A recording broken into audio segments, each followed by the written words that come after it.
Merci, Saint-Esprit. Merci, Saint-Esprit. Merci, Saint-Esprit. Merci, Saint-Esprit. Merci, Saint-Esprit. Merci, Saint-Esprit. My God, my God. Alléluia. Alléluia. Que le Seigneur nous bénisse. Que sa grâce surabonde dans notre vie. Alléluia.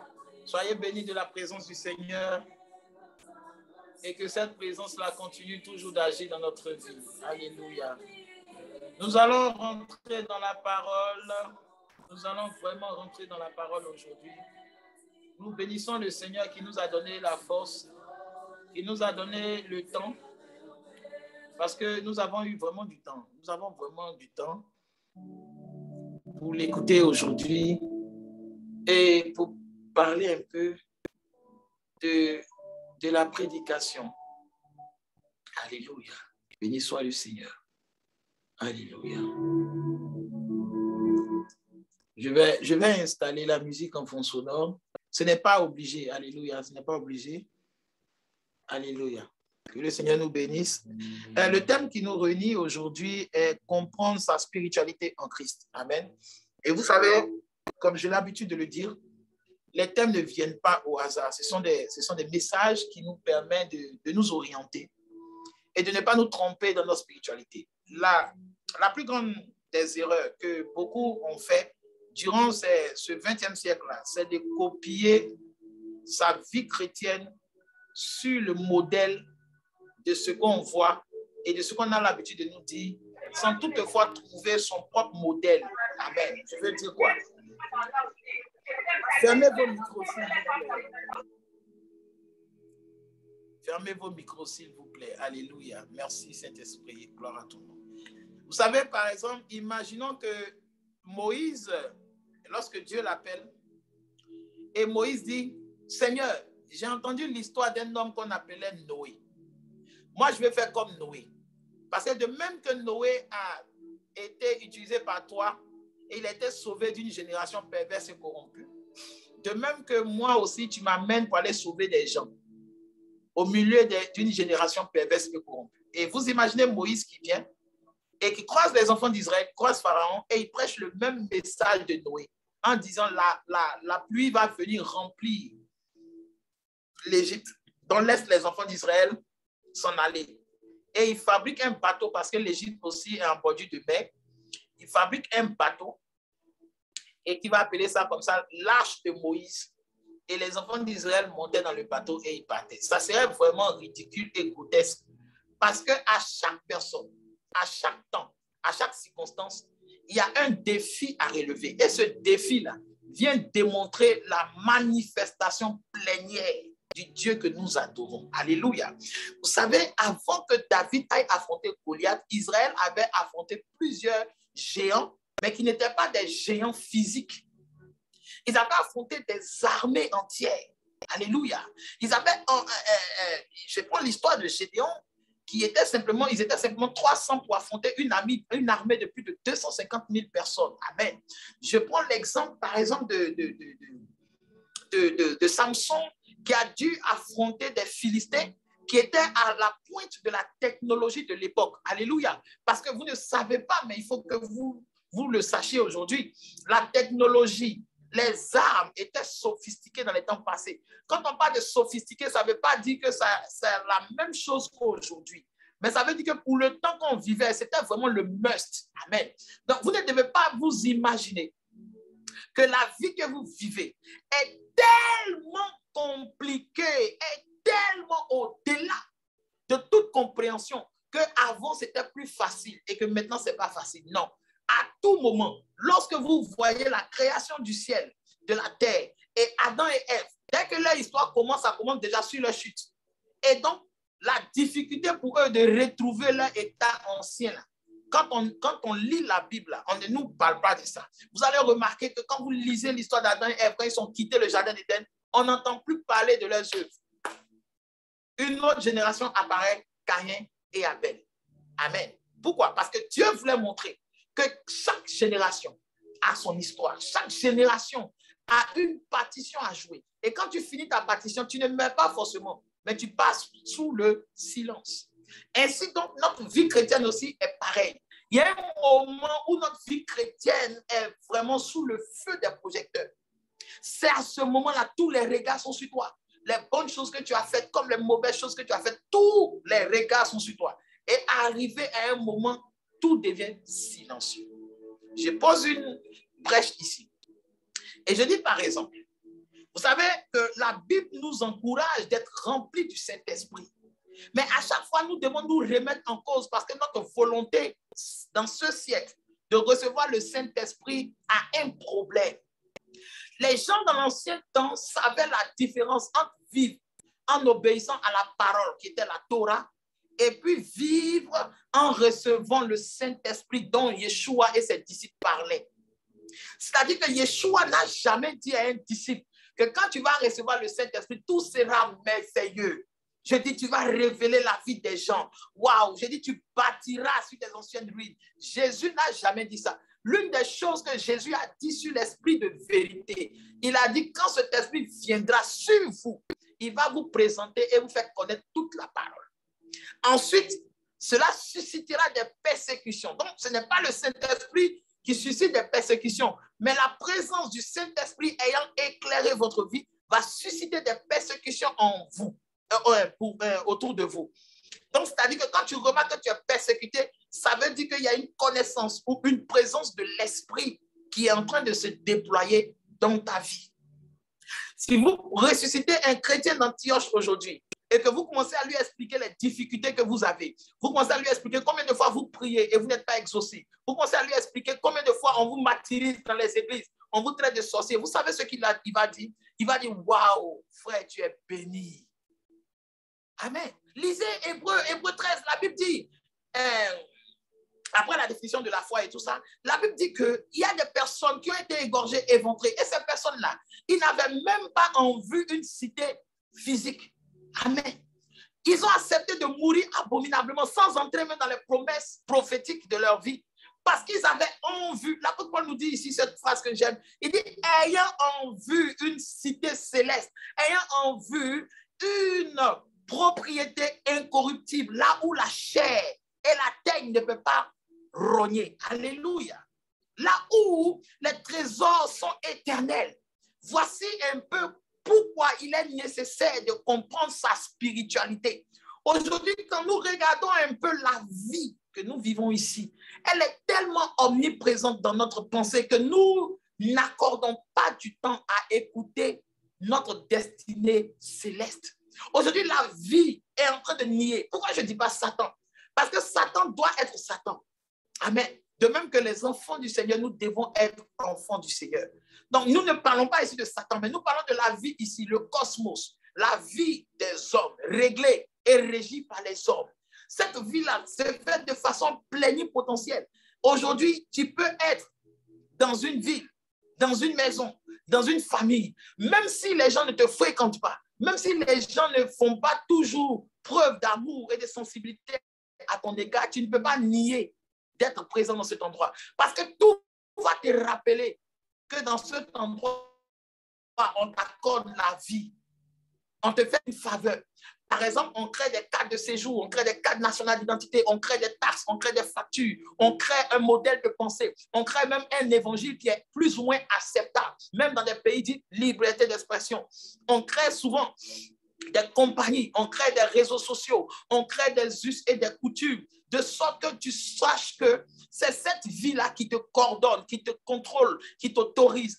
Amen. Ce qu'on appelle une État-nation. Un État-nation, c'est ce que nous vivons. Nous sommes aliénés, non pas parce que nous sommes toujours esclaves, non, mais nous sommes aliénés parce qu'au-delà de la vie que nous vivons en société, nous-mêmes, nous ne connaissons pas d'autres vies. Amen. Prenez quelqu'un qui vit beaucoup en ville et vous l'enlevez de la ville et vous l'envoyez dans un village. Et quand je dis village, même ça veut dire qu'au moins il y a des cases, il y a des infrastructures, il y a le courant, tout. Mais vous l'envoyez dans un endroit où il n'y a ni courant, il n'y a ni électricité. Et pour avoir de l'eau, il faut marcher des kilomètres pour aller puiser l'eau à la rivière. Et il faut, comment on appelle ça? Il faut avoir des connaissances pour pouvoir allumer le feu en pleine nature. Il faut pouvoir se défaire aujourd'hui de la modernité. Tout ça, ça prouve à quel point l'enjeu que nous vivons est plus dangereux, est plus grand que ce que nous pensions. Alléluia. Maintenant, rappelez-vous qu'il n'y a rien de nouveau sous le soleil et que ce que nous voyons, cela a déjà été. Donc, prenons le temps un peu de Samson. Amen. Nous avons commencé la prière, nous avons commencé la parole. Prenons un peu le temps de Samson.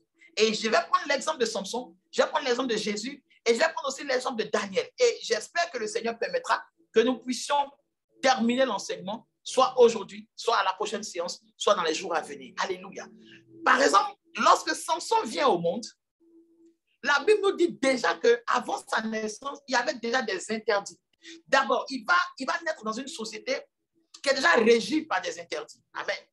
Parce qu'au temps de Samson, la Torah était là et il fallait veiller à la Torah. Et au temps de Samson, il y avait ce qu'on appelait la loi du Naziréat. Alléluia, la loi du Naziréat. Je vais vous parler de cette loi-là pour que vous sachiez ce que la spiritualité en Christ est différente du Naziréat. Alléluia. La loi du Naziréat consistait à faire quoi? Lorsque un homme désirait devenir nazir, c'était l'expression, on disait un nazir, pas le nazisme de Hitler et les Allemands, non, je parle du nazir, N-A-Z-I-R. Lorsque quelqu'un désirait être nazir, c'est quelqu'un qui désirait être consacré, ce qu'on appelle consacré aujourd'hui, c'est-à-dire quelqu'un qui désirait se mettre à part pour obéir à des lois venant du Seigneur. C'est-à-dire que quelqu'un voyait par exemple dans sa vie qu'il y avait trop de pauvreté.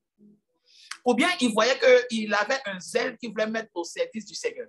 Alors cette personne partait voir le prêtre et on le lavait. Amen. On le lavait, il devait se laver et il y avait un habit qu'il portait plus une corde rouge qu'il devait attacher sur la tête. Et lorsque tu désirais être nazi, tu n'avais plus le droit de boire l'alcool. Ça veut dire que l'alcool, la vigne, parce que la plupart des Israélites étaient des vignerons. Il y a beaucoup qui étaient des vignerons, donc ils buvaient la vigne. Ce n'était pas le péché de boire l'alcool. C'était juste, il fallait être modéré et ne pas entacher la spiritualité de quelqu'un avec l'alcool. Et donc, quand quelqu'un désirait être nazi, il venait voir le prêtre et il disait, par exemple, je vais être nazi pendant 3 ans. Pendant ces 3 ans qu'il se mettait au service de l'Église, pendant ces 3 ans-là, l'Église pourvoyait à ses besoins. Et l'Église même faisait encore plus. Les prêtres faisaient encore plus. Quand quelqu'un désirait être nazi, il restait dans un endroit. Il n'avait pas le droit de se raser. Il devait laisser pousser les cheveux. Et il devait être obligatoirement disponible. C'est-à-dire que quelqu'un ne pouvait pas se marier et devenir nazi. Non, il ne pouvait pas. Pour être nazi, il fallait vraiment, vraiment faire vœu de chasteté. Durant tout le temps que va durer ton naziréat, c'est-à-dire ton service, tu le faisais. Et maintenant, on vous utilisait pour accomplir les desseins selon la volonté d'Israël de l'époque. Et donc, Samson va venir au monde. Et quand Samson vient au monde, lui, il reçoit un naziréat imposé. Je vous ai dit au début ici que le naziréat n'était pas forcé, il était volontaire. C'est-à-dire que quelqu'un décidait de devenir nazir. Mais Samson, lui, il n'avait pas eu la volonté ou bien le libre arbitre de devenir nazir. Ça l'a été imposé. Donc, une spiritualité auquel nous aspirons en Christ ici, nous devons savoir que les aspects de la spiritualité, pour être vraiment un spirituel de Christ, là, il y a des choses qui te seront imposées. Amen. Et quand je parle des choses imposées, je veux faire encore une distinction entre les choses qui sont normales pour un chrétien et les choses qui te seront vraiment imposées si tu veux avoir une spiritualité en Christ. Alléluia.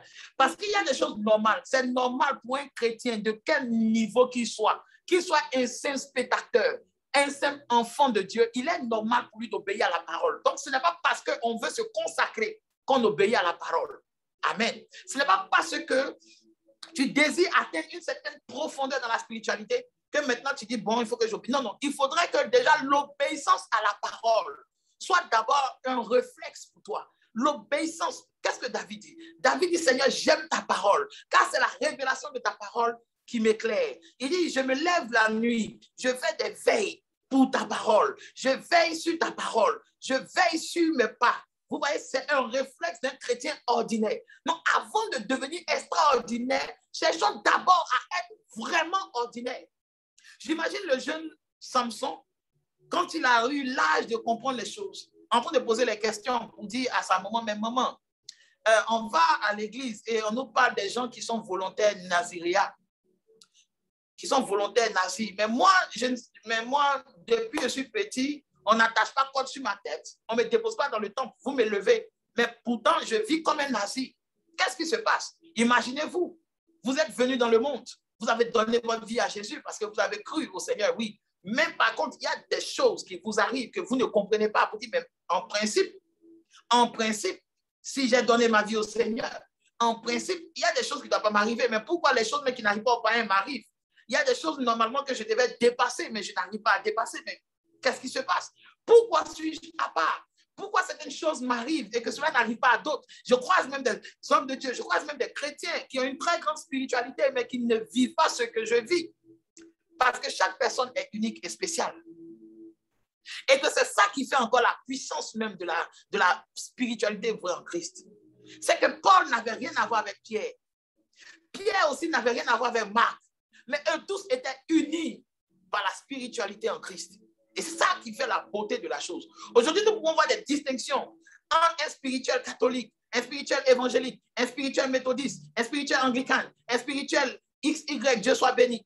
Et pourtant, dans la Bible, nous ne voyons pas des différences de spiritualité entre celle de Paul, entre celle de Judas, entre celle de, quand je parle de Judas, je ne parle pas de Judas, je parle de Jude, entre celle de Philippe. Nous savons que aussi grandes ont été les spiritualités. Parce que la spiritualité ne se mesure pas en matière d'exploit, mais la spiritualité se mesure en matière de conscience de sa vie chrétienne. La réponse que les parents ont dû donner à Samson, c'est que Samson, tu as été suscité pour un but. Lorsque ta mère et moi, nous n'avions pas d'enfant, un jour, je me trouvais dans le champ et un ange de Dieu nous est apparu. Et cet ange nous a dit que tu allais venir au monde et que nous allions t'appeler Samson et que la lame ne devait jamais passer sur toi. Il va dire, d'accord. Je vais dans les maisons des gens, je vois les gens les laves. Je vois les gens se coiffent. Je vois même les moutons, quand on doit faire les sacrifices, les libations, je vois les moutons même, on les rase. Mais moi, on ne me rase pas. Donc, je suis un nazi. Il dit, non, toi, tu es nazi depuis le ventre de ta mère. C'était une expression qui était assez nouvelle. Amen. Vous imaginez comme ça qu'une femme qui a déjà mis au monde des enfants, et puis elle vient rendre témoignage à l'église, alléluia, je vais bénir le Seigneur, un miracle s'est passé dans ma vie. On dit, alors, alléluia, la sœur prêche. Et puis elle dit, hier soir, le Seigneur m'a redonné ma virginité. Vous voyez, on va dire, qu'est-ce que c'est, ma sœur, qu'est-ce qui se passe? Pourquoi le Seigneur trouve si important de te redonner la virginité? Et pourtant, il sait que tu sois vierge ou pas, ce n'est pas ça qui fait avancer le royaume de Dieu. Amen. Vous voyez, on a tellement focalisé nos esprits sur certaines choses. Et nous croyons que quand Dieu fait tel type de miracle, ça démontre sa puissance. De sorte que les petites choses, même assez nécessaires de notre vie, que Dieu accomplit, nous ne prenons pas conscience de la valeur parce qu'elle n'est pas habituelle. Imaginez-vous sur une population peut-être de 2 à 3 millions d'Israélites, une seule famille, un homme et sa femme, qui étaient stériles. Cet homme-là, Dieu lui fait grâce d'avoir un enfant et cet enfant-là est nazi depuis le ventre. Il est consacré depuis le ventre. On allait même se poser des questions. Mais écoute, même Moïse même n'a pas été consacré depuis le ventre de sa mère. C'est vrai qu'il est prophète. Mais il n'a pas été consacré. Un ange n'est pas apparu à sa mère pour dire, tu vas enfanter un sauveur. Mais qu'est-ce que c'est que cela? Quel est ce type de spiritualité qui est en train de venir au monde? Vous savez, je vais vous dire encore une chose. Lorsque vous allez étudier encore les mots et les grammatiques de certains mots, de certains versets bibliques, vous allez voir que lorsque la Bible dit que si nous sommes en Christ, les choses anciennes sont passées, nous sommes devenus une nouvelle créature. Le mot ici traduit par nouvelle créature, ici parle de nouvelle création. C'est-à-dire que nous sommes devenus une race d'êtres humains qui n'a jamais existé. Est-ce que vous vous rendez compte? Quelle est la spiritualité de quelqu'un qui est supposé n'avoir jamais existé? Voici la spiritualité. Lorsque Christ vient au monde, jusqu'à l'âge de 12 ans, à part le jour de sa naissance, et la Bible précise que les anges qui sont apparus là, les anges sont apparus à des bergers. Les anges ne sont pas apparus à Marie et à Joseph. La Bible nous précise que quand les anges sont apparus à des bergers, l'étoile a attiré des mages et tous ils sont venus. Ils ont confirmé que l'enfant était extraordinaire. Mais nous n'avons rien entendu de l'enfant jusqu'à l'âge de 12 ans. Et à l'âge de 12 ans, un enfant qui a 12 ans qui peut réciter des versets bibliques, ce n'est pas miraculeux. Amen.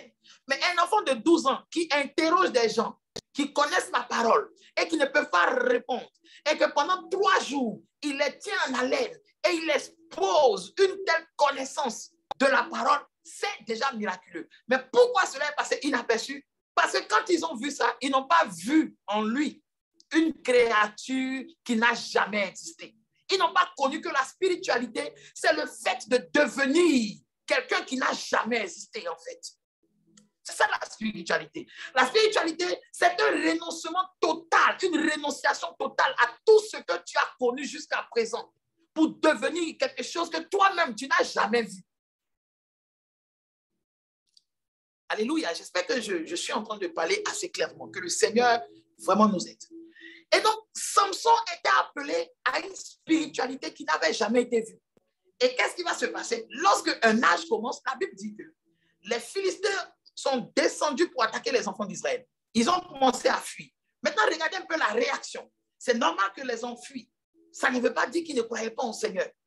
Ça ne veut pas dire que c'était des faux prieurs. Ça ne veut pas dire qu'ils avaient tellement de péchés. Ils fuyaient, ils avaient peur, ils étaient terrorisés. Mais la différence est qu'il y avait quelqu'un dont la spiritualité n'avait jamais été existante, dont la spiritualité n'avait jamais été connue dans le monde. Et que cette spiritualité-là l'amenait à avoir des réactions qui sont différentes des autres. Comment tu vas savoir à quel genre de spiritualité tu es appelé? Vois ta réaction vis-à-vis des problèmes. Vois ta réaction vis-à-vis des sujets. Vois ta réaction vis-à-vis des autres choses. Ce que le commun des mortels fait et que tu n'arrives pas à faire malgré tous tes efforts. Il y a des personnes qui vont à l'église, pas parce qu'ils sont véritablement convaincus de Christ. Ils ne nient pas Christ, mais ils vont à l'église parce qu'on les pousse à y aller. Vous savez, quand vous allez, vous êtes dans un groupe ou dans une famille ou bien dans une symbiose et que tout le monde s'habille en noir et que toi, seul, tu t'habilles en bleu, tu es persona non grata. Il y a des personnes qui ne supportent pas la solitude. C'est la solitude, le désir de fuir la solitude qui les envoyait à la prière. Donc, ces personnes-là, ils ne peuvent pas réellement faire de progrès. Posez-vous la question. C'est vrai que Judas a été choisi par Jésus, mais quelles étaient les véritables motivations de Judas? Quand Judas regarde le Christ et quand Pierre et les autres apôtres regardent le Christ, qu'est-ce qu'ils voient? Quand Pierre regarde le Christ, il dit, waouh, voici vraiment le Messie que nous attendions. Voici vraiment celui pour qui je donnerai ma vie. Voici celui que même quand je vais le renier, il va être avec moi. Mais quand Judas s'assied là, il dit, mais papa, mais cet homme-là, il est rentable. Hein? Avec lui, je peux commencer maintenant à envisager des projets de grande envergure. Peut-être qu'avant, il avait juste des petits business qui lui donnaient juste un peu d'argent pour arrondir les fins du mois. Mais quand il a commencé à suivre Jésus, il a remarqué qu'il y avait un fonds de commerce qui se faisait. Quand on a mis la caisse dans sa main, il dit, my God, une seule prédication de Jésus, on peut acheter des terrains. Une seule prédication, c'est-à-dire si je suis cet homme, encore 3 ans, si je suis cet homme, j'aurai des villas sur la Côte d'Azur, je serai à Monaco. Vous voyez, il y a 2 regards. Voir en Christ ses intérêts et voir Christ devenir son intérêt. Voir en Christ ses intérêts, c'est de voir qu'avec Christ, voilà ce que je peux gagner. Mais voir que Christ est son intérêt, c'est de voir que si je laisse Christ être glorifié dans ma vie, j'ai tout gagné. Alléluia. Alléluia. Donc maintenant que les gens ont commencé à fuir et que les Philistins descendaient, la Bible dit l'Esprit de Dieu descend pour agiter l'enfant. Maintenant, vous savez que dans notre conscience, nous avons toujours essayé de peindre l'image de Samson comme étant quelqu'un qui est musclé, grand de taille, bien bâti. Mais vous voyez qu'il n'y a aucun verset biblique qui fortifie cela. Et vous savez, j'ai déjà expérimenté cette onction-là. Et je sais que cette onction-là, elle ne descend pas sur quelqu'un qui a les capacités physiques. Cette onction-là n'est pas descendue sur un musclé. Parce que s'il devait être musclé, l'ange allait dire que cet enfant-là, qu'il fasse le sport chaque jour. Amen. Cela ne veut pas dire que l'enfant ne courait pas. Mais cela veut dire que cette force-là n'est pas descendue sur lui parce que les conditions physiques qu'il avait le garantissaient cela. Je vous donne cette information parce qu'il y a des conditions physiques que nous avons. Amen. Il y a souvent des incapacités. Souvent, il y a des personnes, quand vous jeûnez 1 jour, 2 jours, vous êtes malade. Ce n'est pas parce que c'est un démon qui sort, c'est parce que votre corps n'est pas dans la capacité à faire un jeûne prolongé. Amen. C'est quelque chose qui est en vous, qui est normal en vous. Je me rappelle un moment, j'étais en plein dans le jeûne et ma cuisse se mettait à trembler seule. Ça se met à trembler. Et je disais, oh, toi, démon, si tu veux utiliser ma cuisse, esprit de paralysie. J'ai commencé à chasser le démon, tout ça. Et mon père spirituel m'a dit, non, ton corps a besoin de calcium. Va, achète du lait, tu vas boire et tu vas voir que tu ne vas plus entendre parler de ça. J'ai acheté du lait, j'ai bu le lait, c'est passé. Bien aimé, ce n'était pas un démon. C'était une carence parce que mon corps aussi a ses limites. Mais ces limites, la gloire à Dieu, cela n'influence pas la spiritualité. Cela n'influence pas ce que Dieu nous est capable. Des gens se donnent des moments de jeûne. Ils disent, je vais jeûner. Mais ils ne savent pas que le livre d'Ésaïe, le chapitre 58, parle du vrai jeûne. Lisez cela. Ésaïe, le chapitre 58. Vous allez voir le vrai jeûne. Le vrai jeûne qui consiste à détacher les autres. C'est-à-dire que le vrai jeûne, même, ce n'est pas pour soi-même. On ne jeûne pas tellement pour soi-même. Mais on jeûne pour pouvoir être utile aux autres. Lisons la Bible. Ne la regardons pas. Lisons la Bible. Alléluia. Et voici que l'esprit va agiter l'enfant et lui donner une force. Et cette force, comme je l'explique encore, cette force n'a jamais été vue. Donc, tu ne peux pas déployer une spiritualité forte en imaginant comment Dieu va t'utiliser. Amen.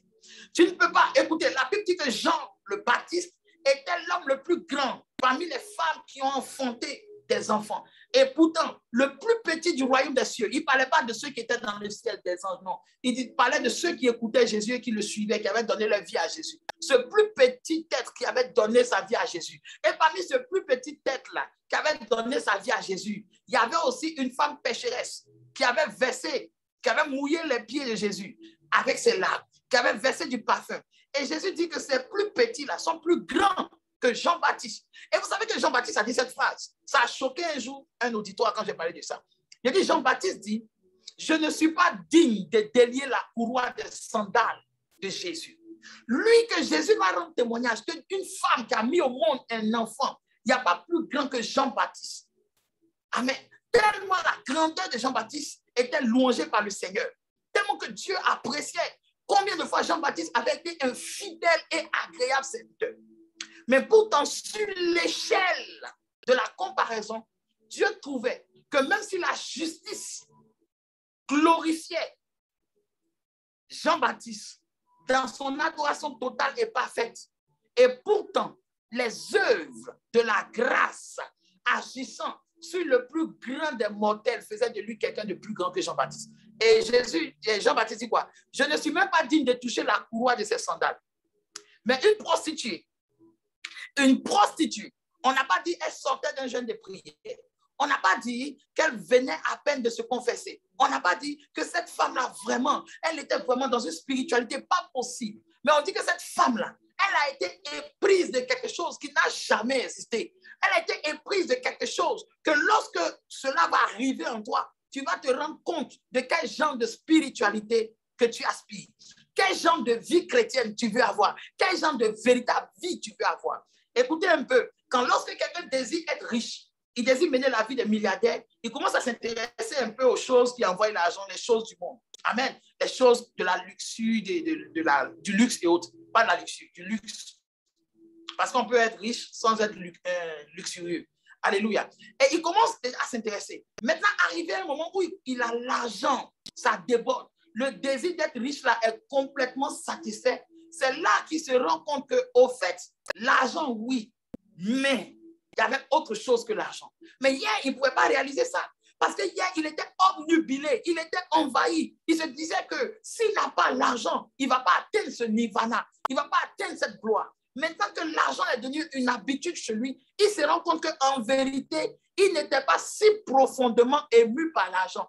Mais il avait vraiment besoin d'atteindre cet objectif-là. Mais ce n'était pas la chose qui allait le combler. C'est pourquoi vous allez voir beaucoup de riches, si vous les voyez à l'église, ce n'est pas parce qu'ils ont réalisé qu'ils n'ont pas d'autres profits ailleurs.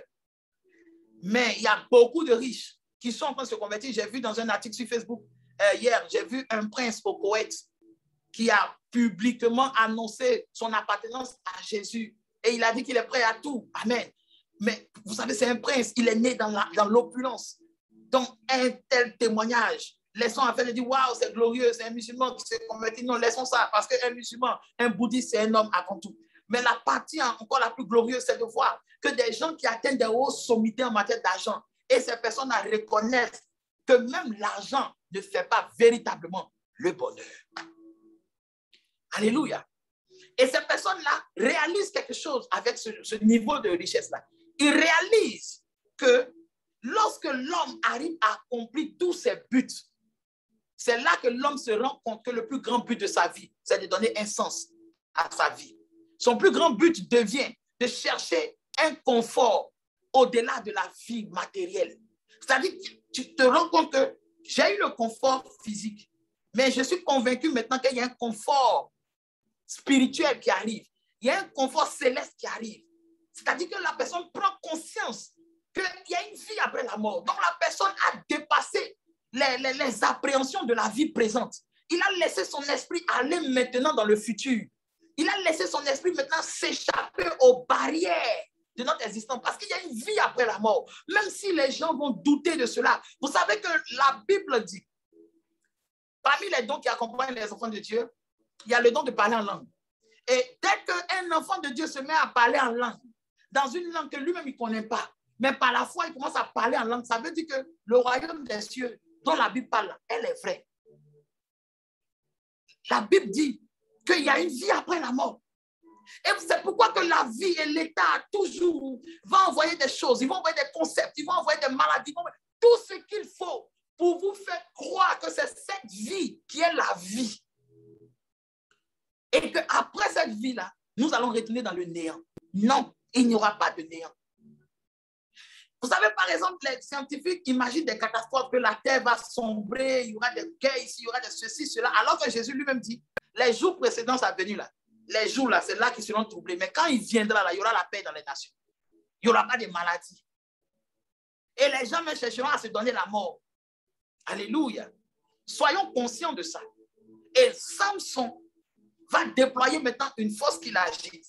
Une force qui le fait maintenant triompher des adversaires qui sont venus avec des gourdins, avec des épées. Il y a un combat même de Samson où Samson va prendre la mâchoire d'un âne. Et Samson va prendre cette mâchoire-là pour tuer 1000 hommes. Waouh! Mais qui lui a dit de prendre la mâchoire? De même que qui te dira qu'est-ce que tu dois saisir pour pouvoir vaincre tes adversaires? Tout cela est venu parce que très tôt, il a pris conscience qu'il était appelé à un but. Donc, tout ce qui arriverait dans sa vie devait le former pour ce but.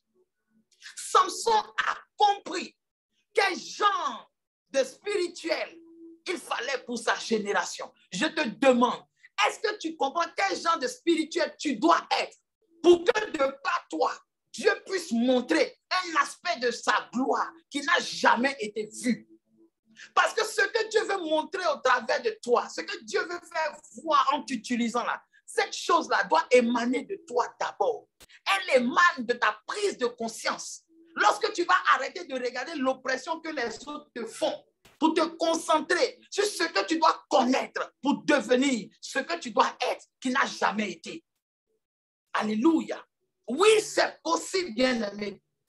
Si aujourd'hui, par exemple, quand vous regardez les appareils de l'État, quand vous voyez l'école, vous voyez les communications, la politique, toutes ces choses-là, vous savez qu'on fait des écoles pour former des gens. Parce qu'on se dit que les gens qu'on forme là, c'est en fonction du besoin d'un État. C'est-à-dire que si l'État a besoin de maçons, on ouvre des écoles de maçonnerie. On fait la promotion de la maçonnerie parce qu'on a besoin de maçons. Maintenant, imaginez Dieu qui a la connaissance, qui a la grandeur. Il sait qu'aujourd'hui, quelqu'un qui est spirituel dans notre temps, quelqu'un qui ne pêche pas, il ne cherche pas femme, il ne boit pas, il est tous les jours à l'église, il est tous les jours dans tout ce qui est propre saint. Il va convertir combien de personnes? Répondez-moi à cette question aujourd'hui. Si Dieu n'avait pas suscité Paul, et que Paul, la Bible dit, lorsque les gens ont entendu que celui qui renie la foi, aujourd'hui la prêche, cela a donné du courage aux gens qui avaient peur de s'afficher de Jésus. Ils se sont affichés. Pourquoi? Pourquoi? Parce que le témoignage, ce n'est pas le témoignage d'un repenti, mais le témoignage de voir que Dieu, dans sa génération, est au courant de chaque problème et qu'il utilise chaque problème pour se glorifier. Ça donne du courage. Ça donne de la victoire. Lorsque vous suivez un peu, prenez un jour le temps de suivre ceux qui sont devenus milliardaires. J'ai regardé la dernière fois un interview d'un milliardaire là, et il était en train d'expliquer un peu. Il donnait des pensées, des conseils qui l'ont motivé pour atteindre ces milliards. Et les gens viennent, ils écoutent, les gens payent de l'argent. Et l'argent qu'ils payent, ils n'ont même pas de l'argent comme le milliardaire. Mais ils donnent encore de l'argent à ce milliardaire pour qu'il puisse leur dire lui-même ce qu'il a vécu, les choses qu'il a mis en pratique. Pourquoi? La Bible dit dans le livre de Proverbes, à qui est la sagesse avec le trésor que tu possèdes. Alléluia. Parce que ce qui fait la différence, c'est la connaissance. Ce qui fait la différence, c'est la connaissance. Si les francs-maçons dominent un endroit, c'est à cause de la connaissance qu'ils ont de cet endroit. Si les ténèbres, si les faux prophètes arrivent à détourner les gens, c'est à cause de la connaissance qu'ils ont. Parce que cette connaissance-là amène le chrétien à périr de son ignorance. Les gens dans la Bible n'écoutaient pas Jésus parce que Jésus parlait trop extraordinairement. Les gens dans la Bible n'écoutaient pas Jésus parce qu'il avait un aspect agréable. La Bible nous dit qu'il n'avait ni beauté ni éclat pour plaire à nos yeux. Mais les gens écoutaient Jésus parce qu'il avait la capacité de dire ce qu'il fallait. Et je vous rappelle que lorsque Dieu choisit quelqu'un, lorsque Dieu veut faire une grande œuvre, il a la capacité, il a la sagesse, la sagacité, la finesse de trouver ce qu'il faut, ce qui est idéal.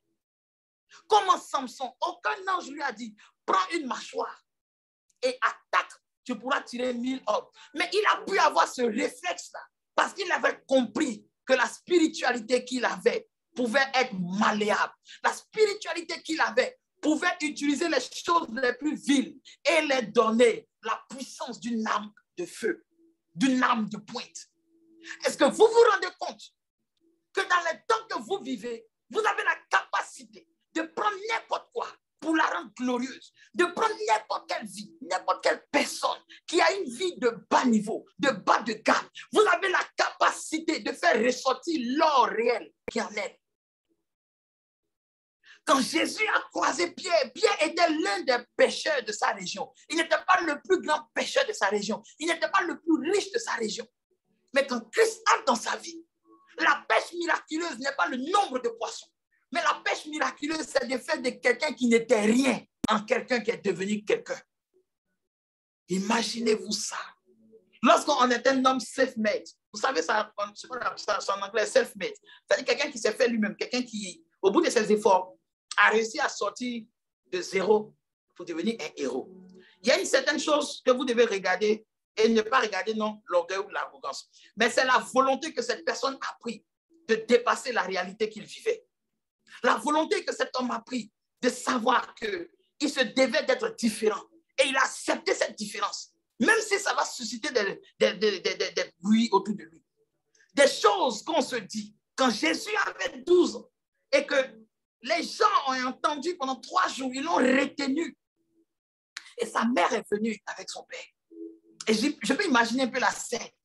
Ils ont dit, Marie, viens ici. C'est ton enfant? Elle dit, oui, c'est mon enfant. Ah, ok. D'accord. Joseph, c'est ton enfant? Il dit, bon, on peut dire ça. C'est qu'elle suit, je suis convaincu. Ok, Joseph, sois béni. Vous savez, nous n'avons aucun problème avec vous parce que vis-à-vis de la loi, vous respectez la loi.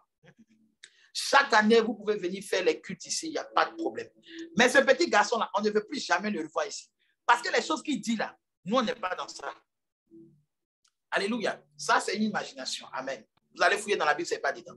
Mais du moins que, vous allez voir que de l'âge de 12 ans jusqu'à l'âge de 30 ans, la seule chose qu'on nous dit, c'est que Jésus fut obéissant à ses parents. Il trouva grâce aux yeux des hommes. Et là, ça me plaît, cette partie.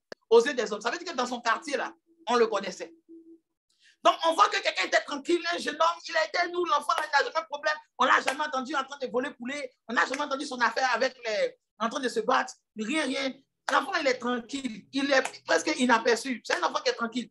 Et puis, un bon matin, on nous dit, c'est lui qui est le sauveur. C'est lui qui est le Messie. Ah, les gars, vous aussi. Donc, vous comprenez un peu la prédication de la dernière fois. Vous voyez la prédication. Pourquoi Jésus est retourné à Nazareth? Parce qu'il devait changer les données de ce que les gens pensent savoir sur lui et ce qu'il était en réalité. Aujourd'hui, quand Christ nous fait revenir en arrière, c'est que nous voyons la différence entre ce que nous étions et ce que nous sommes devenus en lui. Et cette capacité-là, elle doit être la priorité de notre vie. Souvent, nous avons une spiritualité qui ne convertit pas vraiment, mais qui invite les gens à l'église et à la prière. qui ne convertit pas, parce que la personne souvent se sent obligée, s'il ne parle pas en langue, s'il n'a pas de vision, s'il ne prophétise pas, s'il ne se réveille pas la nuit pour prier, c'est que lui-même, il est condamné. Il mérite le feu de l'enfer. Alléluia. C'est des choses qui ne doivent pas se passer. Lorsque l'Esprit est descendu sur Christ, Christ n'a jamais montré aux gens, malgré que son vêtement pouvait briller, il n'a jamais fait sentir aux gens qu'ils étaient inférieurs à lui. Il n'a jamais aussi obligé, non, Pierre, tu sais, hier, il a guéri le malade. Vous, on vous envoie ici, là, vous ne guérissez personne. Hein? Allez, commencez le mois de jeûne de maintenant. Non, parce que ce n'était pas les œuvres qui déterminent que nous sommes spirituels. C'est la relation. La relation particulière. Regardez un peu, imaginez un peu, vous êtes un homme ou une femme. Et vous voulez plaire à une femme ou un homme. Et vous regardez cette personne-là. Et vous dites que c'est le nombre de sacrifices que vous faites qui prouve que vous l'aimez. Ce n'est pas vrai. Parce qu'un autre homme ou bien une autre femme peut faire plein de sacrifices plus que vous et ne même pas l'aimer. Alléluia. Il y a des personnes qui pensent que parce que tu leur donnes des cadeaux et assez excellents, ça veut dire qu'ils t'aiment. La valeur de l'amour ne se mesure pas au cadeau. Sinon, même des femmes ont épousé et sont toujours fidèles à leur mari qui est en prison. Alléluia. C'est pourquoi quand ta fille tombe amoureuse d'un brigand comme ça, là, au fur et à mesure que tu t'opposes à la relation, c'est là même que le feu devient fort, le feu des passions devient fort. Et vous avez remarqué que souvent, quand vous dites aux gens ne fais pas cela, ça là c'est interdit, c'est là même la personne est attirée. Pourquoi? Parce que la personne elle-même est sous l'emprise de quelque chose qui la domine. Et il n'a pas vu en toi quelqu'un qui a réussi à dominer les choses qui le dominent personnellement. Amen. Je veux dire que si je suis spirituel, je prêche, oui, mais que dans l'entourage, on remarque que je ne pardonne pas, je suis toujours coléreux, je suis toujours en train de m'excuser pour les mêmes erreurs que je fais matin, midi, soir. Mais c'est normal que je ne procure aucune transformation véritable, que ce soit dans mon entourage, que ce soit les gens qui me suivent. Parce que c'est l'abondance du cœur que la bouche parle. Et si la bouche continue de parler de la même manière, c'est normal qu'il y ait assez d'abondance de ce que tu dis autour de toi. Bien-aimé, l'heure est arrivée, nous allons nous arrêter ici et nous allons continuer les aspects de cette parole, de cette spiritualité. Pose-toi la question, quel genre d'homme spirituel veux-tu être? Parce que c'est en fonction de cette volonté, de ce feu-là que Dieu t'a taillé. Amen. Ce que tu penses que tu ne peux pas atteindre. Moi, je me rappelle lorsque je devais commencer à me consacrer, j'avais un problème de sanctification. Amen. Et j'avais entendu la voix d'un démon qui me disait que tout le monde peut se sanctifier sauf toi. Amen. Résultat, la première des choses que Dieu m'a dit, c'est que tu vas faire telle chose de sanctification, de chasteté devant ma face. Il a dit ça clairement. Ce n'est pas un rêve. J'ai entendu clairement, tu feras tel nombre d'années de chasteté devant ma face. Il dit, mais Seigneur, est-ce que la solution idéale ne serait pas de me trouver une femme maintenant? Là, comme ça, toute chose se passe et je n'ai pas besoin de forcer la sanctification. Mais Dieu voulait me montrer que ce que je crois être impossible est véritablement la nature que je vais développer facilement.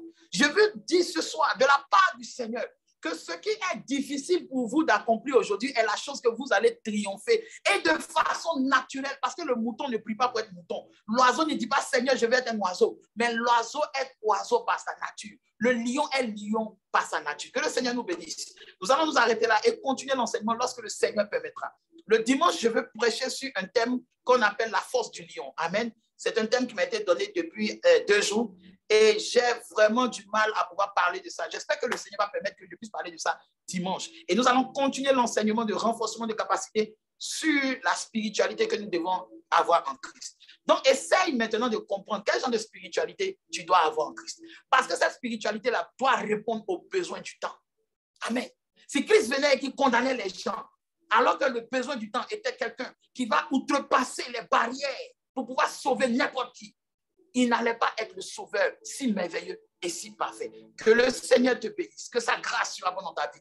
Ô Père, je prie que cette parole nous fortifie, que cette parole soit décortiquée encore, pour que là où mes limites ont été atteintes, là où mes émotions ont empêché la transcription véritable de la parole, la transposition véritable de la parole, que toi, Seigneur, par ton glorieux et merveilleux Saint-Esprit, tu viennes enseigner. Je bénis la vie de tous ceux qui vont écouter cela et continue toujours de te manifester. Suscite des moyens pour que la chaîne Schéma Elohim et l'application Schéma LTV puissent aller au-delà de tout entendre. Parce que c'est pour ça que tu m'as appelé, pour parler de ta part. La gloire et l'honneur te reviennent. Fais des miracles, toi, accomplis ta parole. Fais des miracles, Seigneur, parce que nous savons que les miracles, ça ne te coûte rien. Nous savons que ta bonté est au-delà. Tu ne mesures pas ce que tu dis. Tu mesures la grâce. La Bible dit, tu as déversé l'onction sans mesure au travers de Mashiach Yeshua. Viens, Saint-Esprit, viens régler les foyers, viens régler les problèmes, viens nous défaire de l'aliénation qu'a produit cette société, ce cosmos, car tu as tellement aimé l'humain que tu as donné Yeshua Mashiach, afin que l'humain devienne Yeshua Mashiach. Que la gloire et l'honneur te reviennent, toi le digne et le merveilleux, à toi la gloire, à toi le règne, à toi la victoire au ciel des siècles. Merci, ô toi la parole d'Élohim, au nom puissant de Yeshua Mashiach, j'ai prié. Amen. Que le Seigneur nous bénisse, que sa grâce surabonde dans notre vie. Alors, ne manquez pas les autres jours. Quand ça va venir, ça sera fort et ça sera chaud. Parce que le feu de Dieu est là. Que le Seigneur vous bénisse. Prenez soin de vous. Je vous aime. Je vous aime. Bye bye.